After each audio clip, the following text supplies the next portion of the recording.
जब एक फौजी अपनी छुट्टी खत्म करके वापस ड्यूटी पे जाता है तब उसे घर की बहुत याद आती है। एक नन्ही सी बिटिया की आंखों के आंसू, पत्नी की तरसती हुई आंखें, माँ की खाली झोली। इसीलिए हम जैसे संत का सम्मान करते हैं ऐसे भारतीय सैनिक का सम्मान करते हैं कि कई कई महीनों तक वो अपने परिवार के वियोग में रहकर हमारे राष्ट्र की सेवा के लिए शरीर सुख की परवाह न करके, चाहे घोर बर्फबारी में लगा दिया जाए उसको, चाहे गोलीबारी में लगा दिया जाए, चाहे जहां लगा, मान लो बर्फ वर्षा जहां हो रही है, जहां निरंतर बर्फ गिर रही, जहां हम खड़े नहीं हो सकते, वहां उसकी ड्यूटी लगी। और अपने प्रियजनों का वियोग सबसे ज्यादा कठिन होता है, क्योंकि वो हम लोगों ने देखा है। अब जिस दिन से घर से निकले थे जीवन में घर नहीं गए, हमने तो मिटा दिया, अब ये तो उसका राग रखे हुए हैं, कितना इनको हर बात जलना पड़ता है। मतलब हमने तो एक निपटा दिया कि हम भगवान के मार्ग के पथिक, हमें मिलना ही नहीं, अब क्या हो रहा हमें मतलब नहीं, लेकिन इनको तो मतलब है ना। और राष्ट्र के लिए ये अपने जीवन को पता नहीं दोबारा में आके बच्ची को गली लगा पाएंगे कि नहीं, कोई भरोसा है। अब कहां ड्यूटी लगा दी जाए और कहां से गोली आ जाए। तो इसीलिए हम राष्ट्र के सैनिकों से प्रार्थना करते हैं कि आप अगर बिना भजन किए भी शरीर छोड़ोगे तो आपको जो बड़े बड़े यज्ञों का फल होता है स्वर्ग की प्राप्ति, वो स्वर्ग की प्राप्ति होगी। और अगर आप राधा राधा कहते हुए शरीर छोड़ोगे तो भगवत प्राप्ति होगी, जो बड़े बड़े योगी तपस्या करके प्राप्त करते हैं।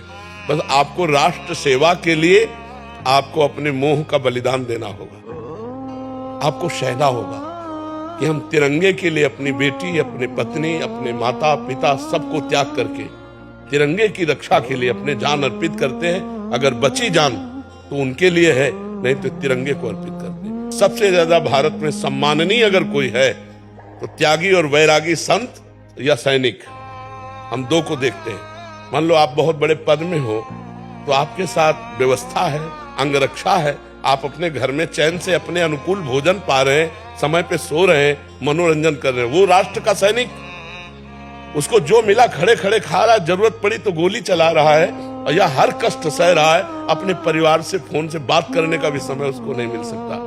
अगर युद्ध क्षेत्र में लगा तो बात करने का भी समय, और हो सकता है आखिरी उसका जीवन हो, इसलिए हम नमस्कार करते हैं, हम उसको सल्यूट करते हैं। जो भारत का आर्मी का जन है, चाहे वो वायु, चाहे वो जल, चाहे वो पृथ्वी का लड़ाकू हो, उसको हम सम्मान देते हैं। और यही बलिदान आपको तिरंगे पे लपेटने का सौभाग्य देता है। हर भारतवासी सल्यूट करता है, हर भारतवासी प्रणाम करता है हमारे सैनिक को। यही बलिदान जो आप छोटे छोटे बच्चों के आंसुओं को ना देखकर अपनी ड्यूटी पर लगे हुए हैं, इसलिए आप उसको भगवान का चिंतन करते हुए प्रधानता राष्ट्र सेवा की रखो और गौड़ परिवार को रखो। समय मिला, जीवन बचा तो फिर मिलेंगे, नहीं तो राष्ट्र के लिए बलिदान है हमारा। तभी आपको सलाम करते, तभी सल्यूट करते हैं आपको। महाराज जी, आप हर प्रश्न का जवाब हो, आप हर दर्द की दवा हो आप। बस महाराज जी एक यही कहते हैं ना कि देश के सैनिक की सिर्फ यही कमजोर कड़ी खाली महाराज जी को। बिल्कुल बिल्कुल बिल्कुल। अब ये कमजोरी तो मिटानी पड़ेगी। तो ये बहादुरों का मार्ग है, आप बहादुर हो,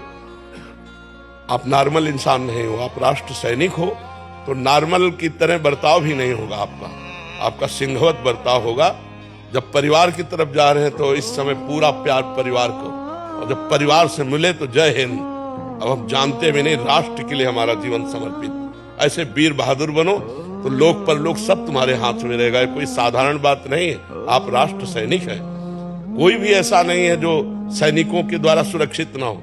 अगर आप वहां ना हो तो हम यहाँ भजन नहीं कर सकते, आप वहां कष्ट सह करके तो हम यहाँ चैन से रजाई में सो सकते हैं। अगर आप वहां कष्ट सह कर सुरक्षा में जरा भी पोल कर दे तो यहाँ हजारों लाखों मारे जा सकते हैं। इसलिए आप, हम सबका आशीर्वाद आपके साथ है, हम सबके पुण्य आपके साथ हैं, और आपका परिवार भी सुरक्षित रहेगा और आप भी सुरक्षित रहेंगे, चिंता मत कीजिए।